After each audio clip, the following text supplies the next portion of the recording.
இன்றே டவுன்லோட் செய்து உங்கள் ஃபேவரட் ஷோக்களை என்ஜாய் பண்ணுங்க. என்ன மாயா? சொல்லுங்க அத்தை. என்ன நீ ரொம்ப சந்தோஷமா இருக்க போல இருக்கு. ஆமா அத்தை, மனசுக்கு ரொம்ப சந்தோஷமா இருக்கு.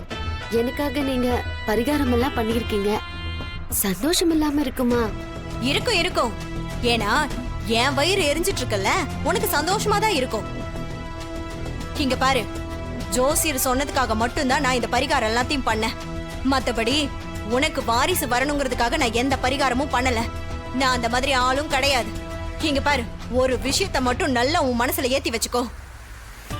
நீ என்னைக்குமே எனக்கு மருமகளா ஆகவே முடியாது. நான் உன்னை மருமகளா ஏத்துக்கவும் முடியாது. அதுக்கு அர்த்தம் நீ என் புள்ளைக்கு பொண்டாட்டி இல்லைங்கிறது தான் உண்மை. அதை தாண்டி என்னோட சம்மதம் இல்லாம என் மகனோட இல்லற உறவை வச்சுக்க மாட்டேன்னு சொல்லி எனக்கு நீ சத்தியம் பண்ணி கொடுத்துருக்க. அந்த சத்தியத்தை மீறி உன்னோட வாழ்க்கையை ஆரம்பிக்க போறதுக்கு நீ தயாராயிட்டல?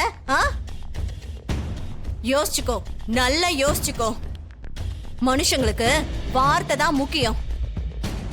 எனக்கு கொடுத்த வாக்க மீறி நீ ஏதாவது பண்ணன்னு வச்சுக்கோ, அது உனக்கு சாபமா தான் முடியும்.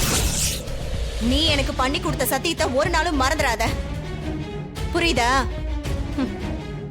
அம்மா, என்னம்மா இங்க என்ன பண்றீங்க?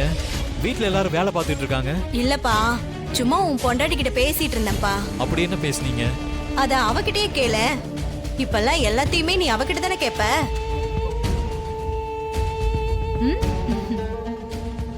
என்ன காஃபியா? குடி குடி குடி.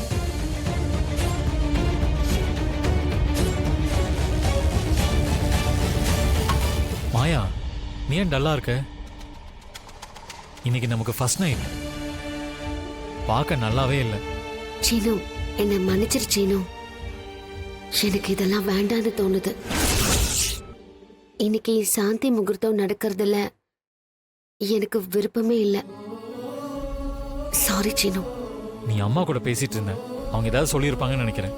அவங்க சொல்றதெல்லாம் இருக்கட்டும் சீனு. நானும் அவங்களுக்கு சத்தியம் பண்ணி கொடுத்துருக்கேன்ல.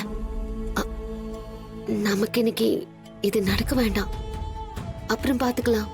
நீ ரொம்ப மனசு வருத்தப்பட்டு மறுத்து பேசுறேன்னு எனக்கு புரியுது மாயா.